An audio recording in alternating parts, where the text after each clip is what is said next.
My name is Erica, and I'm a fourth-generation Alaskan living on Dena'ina lands. Alaska is truly a special place, and the moment that you step onto the tundra or onto the boreal forest, you instinctively honor the first Alaskans for their bold, pioneering spirit and their love of the Great Lands.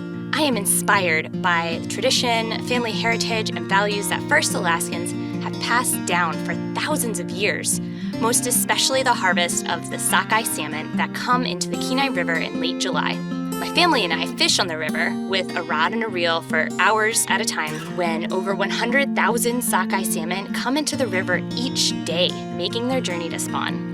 We then process and smoke and can this fish to preserve it for the long winter months. Although arduous and tedious, I believe in the legacy of honoring the land. Everything it provides for us is a gift, and I'm committed to being a lifelong student and a steward of these beautiful, abundant lands. Wells Fargo is proud to be this year's Land Acknowledgement sponsor for the 32nd Annual Women of Achievement Awards. Wells Fargo and YWCA Alaska recognize the indigenous land on which all Alaskans live. We thank, honor, and recognize our gracious hosts from the Dena'ina in Anchorage, where YWCA Alaska and this year's awardees work, live, and play on their homeland.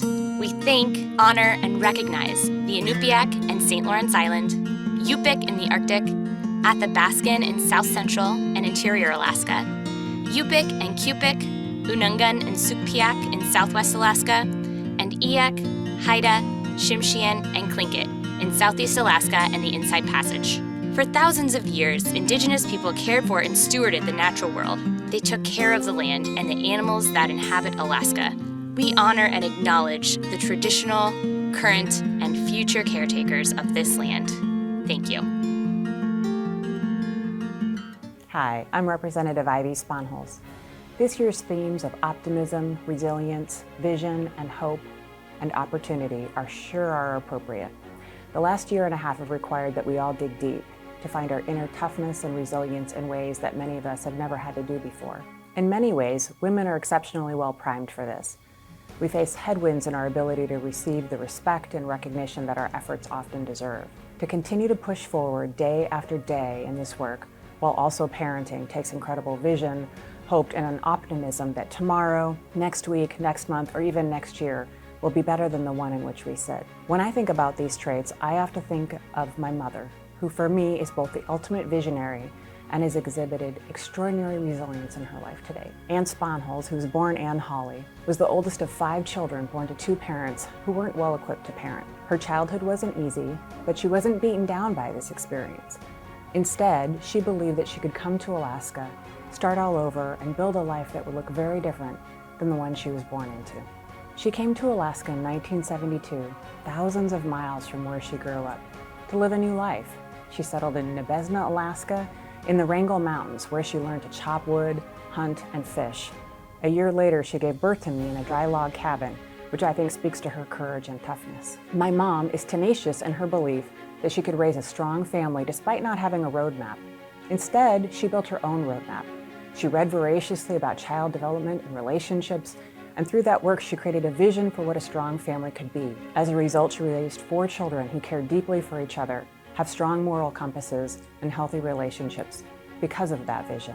She finished college in her 40s when I was a teenager, while raising 4 kids, and had an amazing career as a foster parent, workforce development leader, and political advocate for women, children, and the poor. Believing that a middle-class job was a path to a better life, she worked for years to help Alaskans get trained for high-paying jobs in the trades. In doing so, she made it possible for many Alaskans to realize their dreams as well. I think she exemplifies the Alaskan spirit, but she also represents the incredible vision, hope, and optimism that Alaskan women have. The last 18 months sure have required a lot of resilience and hope.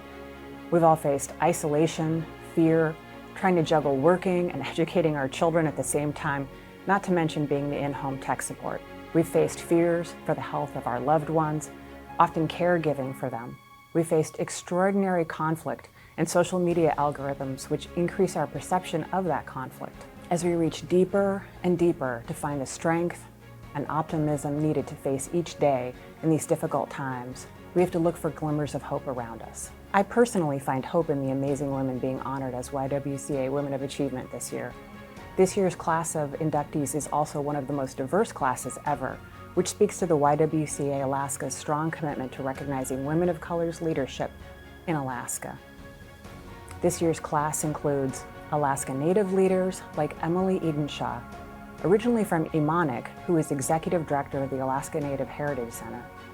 She tragically lost her first husband when their child was just a baby, but she still finished her undergraduate degree in journalism at UAA. She remarried and has gone on to be an amazing mother of two and is blazing trail as an Indigenous leader in Alaska. And she's doing this all while she's pursuing a doctorate in Indigenous Studies at UAF. Michael Fredericks is the CEO of SALT, a Native-owned and women-owned Alaska interior design firm. She's a Yupik woman whose passion for community drives her service on the Board of Catholic Social Services and to Native place naming effort in the municipality of Anchorage, an effort which is helping Anchorage residents to become more aware of the Dena'ina culture, which has been vibrant here for long before immigrants like my mother came to Anchorage. Melanie Osborne, who's Executive Vice President and General Counsel at Chugach Alaska Corporation, who's been an advocate for Alaska Native and American Indian interests for her entire legal career. Kim Reitmeyer, who is Supiaq, has been Executive Director at the ANCSA Regional Association for the last 10 years after an extensive career in business. This tough business person is a passionate advocate for ANCSA corporations and for her people. This year's class also includes African American leaders like local artist and retired school counselor Vonnie Gaither, whose work centers people of color and a lot of East Anchorage pride. Jasmine Smith, a local entrepreneur whose innovative businesses include Baby Vend, which supports parents on the go. Smith is also a single parent of twins who still manages to volunteer with the Mountain View Community Council on top of everything else in her life. This year's class also includes Alaska's top doctor, Dr. Ann Zink. Where would Alaskans be right now without the calm, compassionate leadership of Dr. Zink? She's been a beacon of hope, optimism, and resilience for all of us throughout this pandemic. Her ability to communicate complex information with both clarity and compassion has guided us all and made her a hero for many Alaskans. Dr. Zink has also demonstrated very aptly that empathy is a leadership trait, proving that many times the best person for a job is a woman. Officer Angie Salvato has worked in law enforcement for 20 years. She's actually eligible to retire in 2 weeks. Congratulations on a career well served. She also started the nonprofit Anchorage Cops for Community, which introduces Anchorage kids to law enforcement in positive ways. Monica Shah is an Indian American woman who grew up in both the United States and India. She is a well-respected anthropologist and currently the Chief Collections Officer and Chief Conservator at the Anchorage Museum. Julie Riley is a retired UAF professor emerita of horticultural for 30 years. She founded the Refugee Agricultural Program at Catholic Social Services in 2007. It's now a 7,000 square foot growing space in Mountain View, which has served as a training ground for hundreds of refugees from across the globe. And as we think about these and all of this year's YWCA Alaska Women of Achievement inductees, I think that we can agree that these women leaders exemplify optimism, resilience, vision, hope, and opportunity. It is these women's passionate commitment to ensuring that Alaska is a better place for their children, your children, their grandchildren, and all of their great-grandchildren makes them worthy of this recognition. So join me in congratulating the 2021 YWCA Alaska Women of Achievement. Hello there, and welcome to this year's YWCA Women of Achievement. Throughout the years, I've been honored to MC this event to help recognize the many Alaska women who have been a positive force in our community and our state.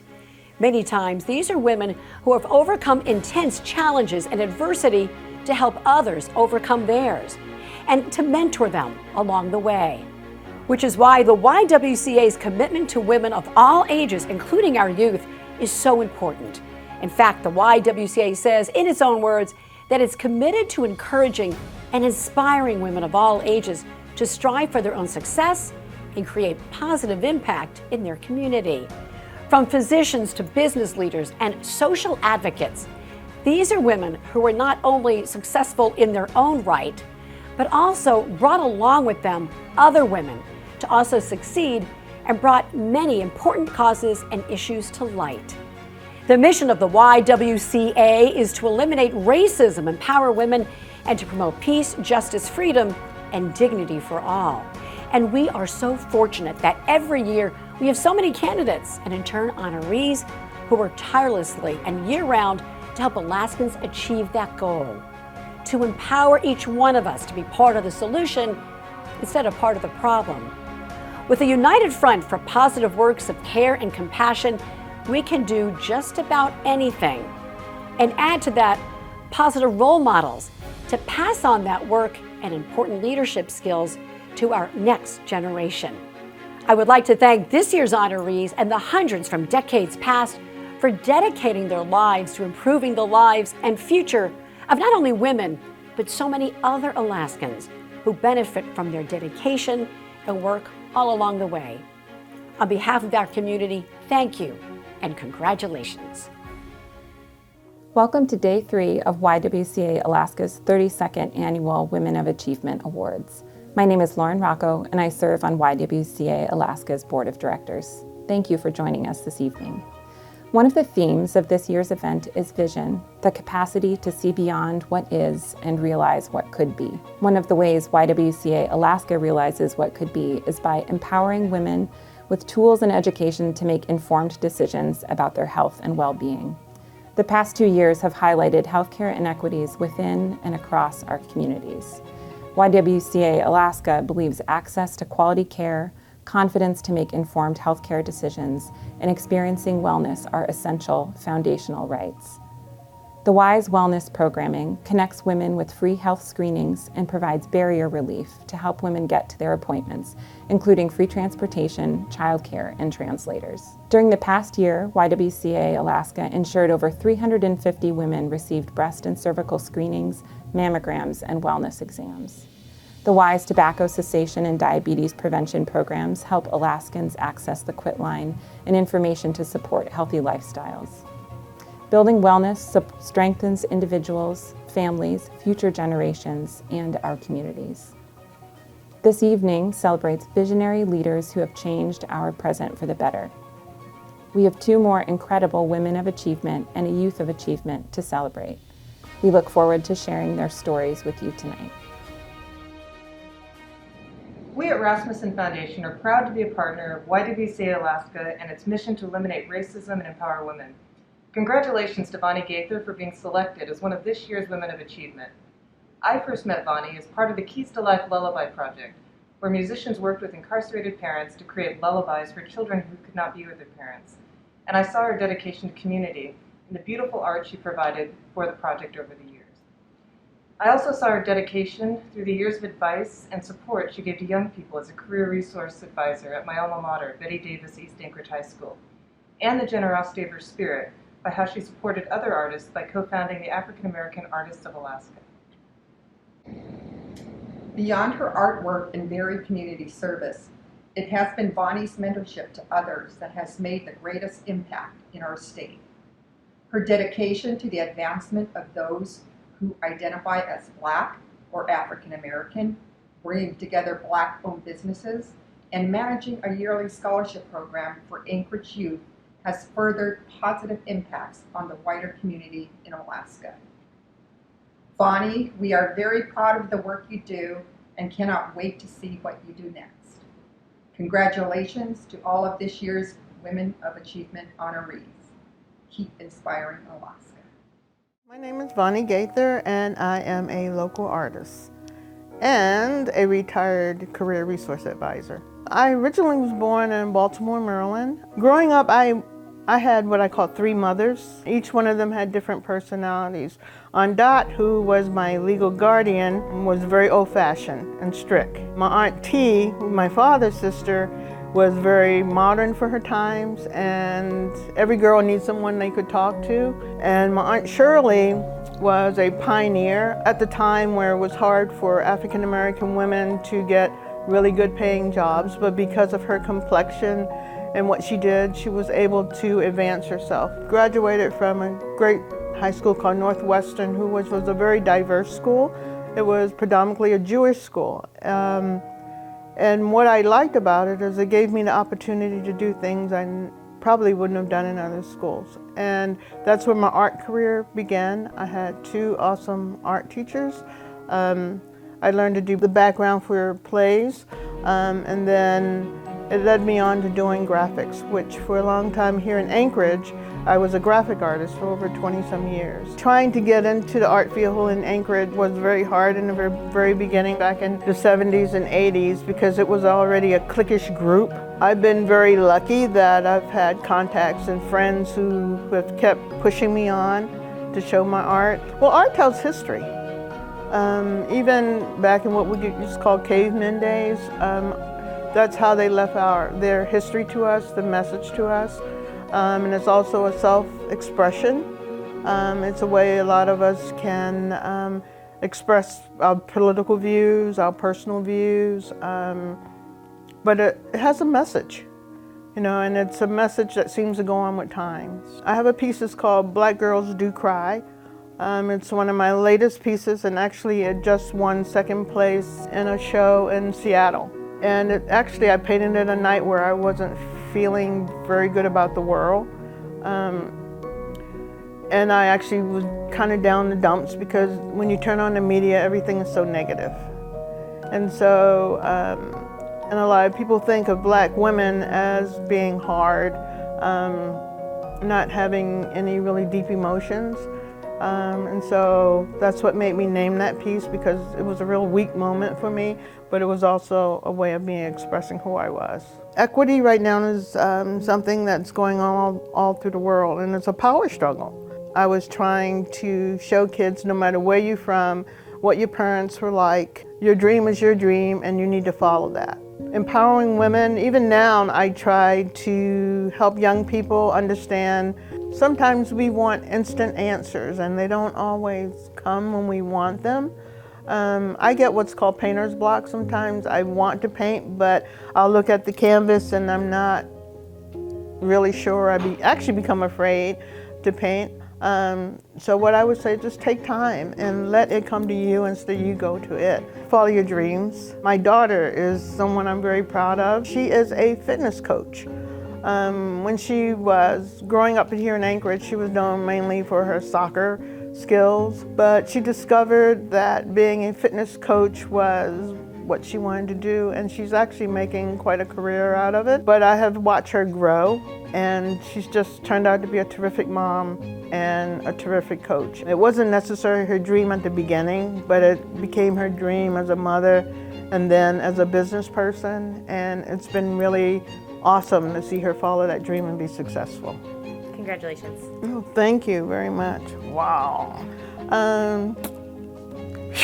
I never really thought I would be one of the women receiving this. I used to take kids from East High every year to the Achievement Awards, and so that they could see that how powerful women were and what things can do, and I never thought I would receive one of these. So thank you very much for my nominee, and thank you for selecting me to be one of the women. Emily, on behalf of Cook Inlet Tribal Council, I want to say congratulations for being one of YWCA's Women of Achievement for 2021. It is certainly a well-deserved recognition. I've known you since you were an intern at Alyeska Pipeline Service Company, and even then you had so much energy and love for our Native community, and I watched you grow into an amazing leader. You're such an inspiration to me and others around you. As our president and CEO of the Alaska Native Heritage Center, I again want to thank you for everything that you've done as it relates to our youth programming and cultural tourism and just bringing alive the Heritage Center again. On behalf of the Board of Directors for the Alaska Native Heritage Center, I want to say thank you, congratulations again, and we love you. Waka Winga Kanagnagi Yagak Yupi Yugak. My name is Emily Eden Shaw. I am Yupik and Inupiaq, and my family is from Imanik, Alaska, and I live and work on the Dena'ina lands as the president and CEO of the Alaska Native Heritage Center. So I was born in Alaska, but I was raised in Texas, and growing up in Texas, my mom told me I was Alaska Native, but I really didn't know what that meant.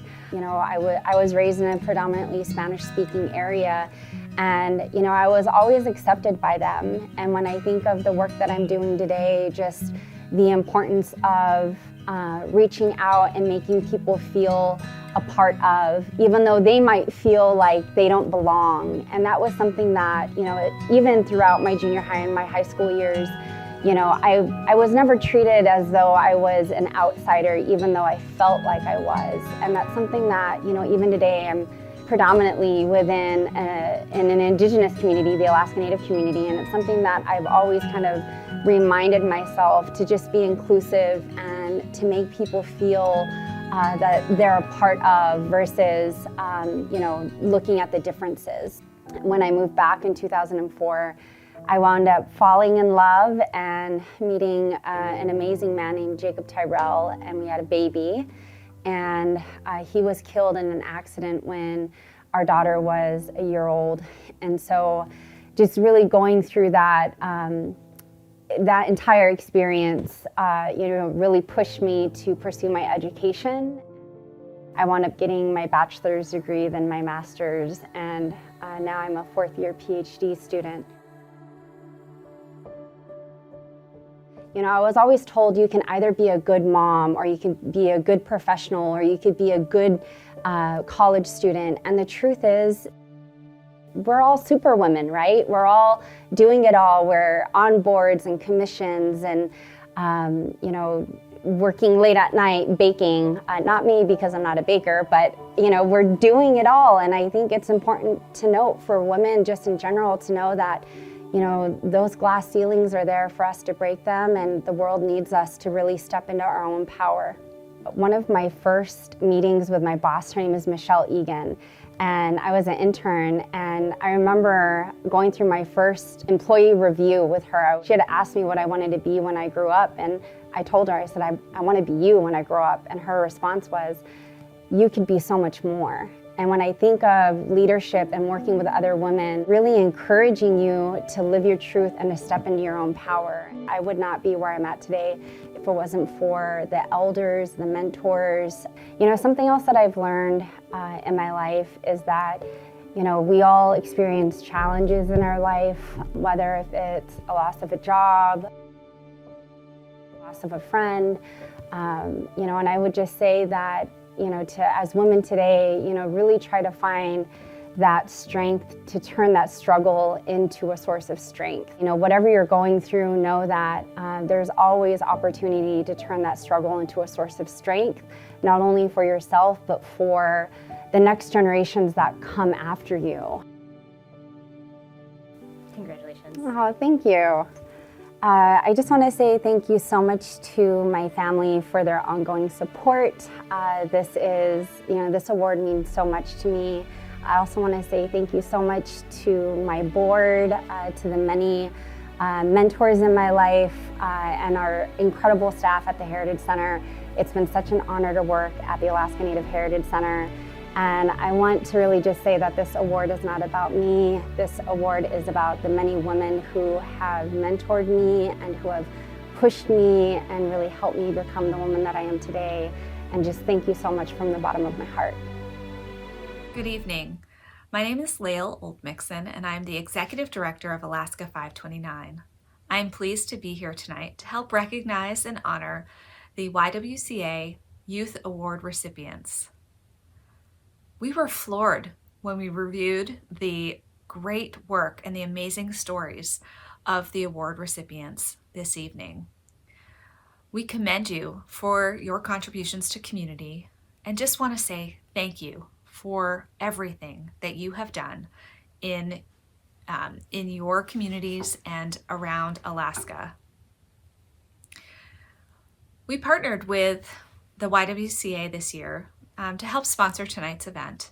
And when we thought about what we thought might be a great way to recognize and honor your work, we thought, hey, you know what we do is we help families save for future education. So let's help our Youth Award recipients save for their future education. So I'm pleased to announce, in partnership with the YWCA, we will be giving every single one of the award recipients tonight a $2,000 scholarship with Alaska 529. Congratulations and have a great evening. Hi, my name's Alana Rose Parent.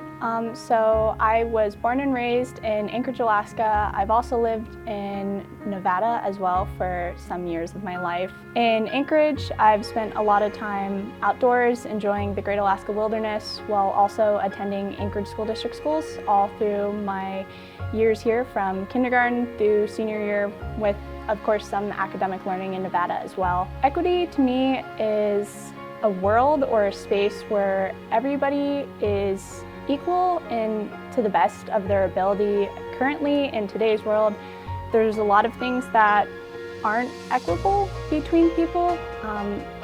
There's a lot of discrepancies, even through school districts and other things that really things should be equal, or the funding that schools get even in our district, to make things more equal so everybody has equal opportunity, which is not something that's currently happening in today's world.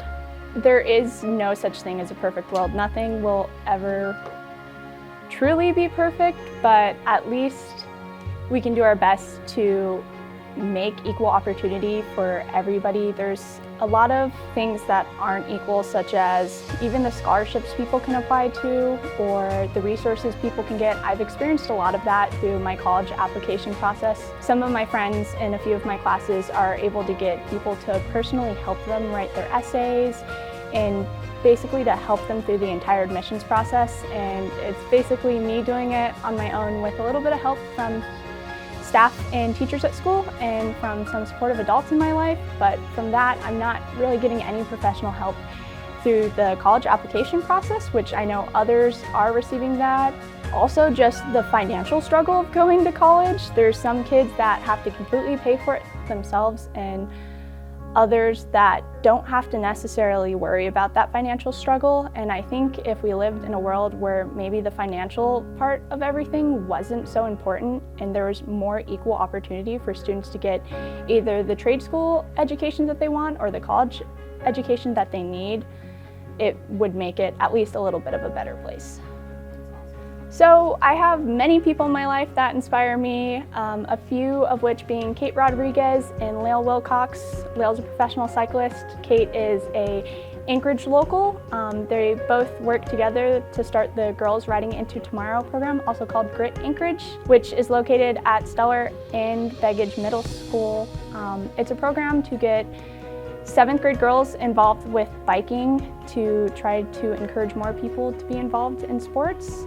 This program really helped inspire and build me into the person I am today. It gave me a new appreciation for academic life, but also kind of reminding me that, you know, maybe not necessarily your family is going to be your #1 supporter, but there is people out there that are going to want to be your #1 supporter and see you succeed and complete the goals that you want. Those are two of my kind of empowering figures in my life, but I could also say the same for many staff and teachers in my academic buildings through my academic career, and then also adults in my life. Those people are maybe not my biological family, but they are, like, to me, my family. Congratulations. Thank you. I would like to thank the staff and teachers in my life that let me know about this award and sign up for it. Also to the adults that proofread some of my stuff and helped me fill out the paperwork and figure out the logistics for this. Thank you. Wow, what an impressive group of talented Alaskan women. Congratulations to all of this year's awardees. Hello everyone, my name is Stephanie Holthouse and I am honored to be the board chair for the YWCA Alaska this year. As you know, it takes money to do the work of the Y. Our programs require staff in the community working with individuals one-on-one. These days, that means phone calls, Skype calls, and online classes. This style of work is labor-intensive and expensive, but it yields by far the very best results. It's so important to make personal connections and work with individuals where they are. A lot of women who depend on our services don't have a regular address or a reliable phone number. This means we need to be reliable, accessible, and dependable so they can find us and get the assistance that they need. In these uncertain and changing times, one thing I know is that Alaskans support Alaskans. Our independent state has a long history of supporting our own, and I am here to ask you to support the YWCA. The best way for you to give is to become a member of YWCA Alaska. Members make annual or monthly donations to support the important work that we do. Monthly giving is a great way to provide stable, long-lasting support. It allows you the convenience of spreading out your gift and allows us to plan for the future. Our monthly giving program is called the Tapestry Alliance because monthly givers are so important to us. They're woven into the tapestry and the fabric of our organization. However you choose to give, please give. Head to our website right now at ywcaak.org/donate to make your gift today. Thank you very much.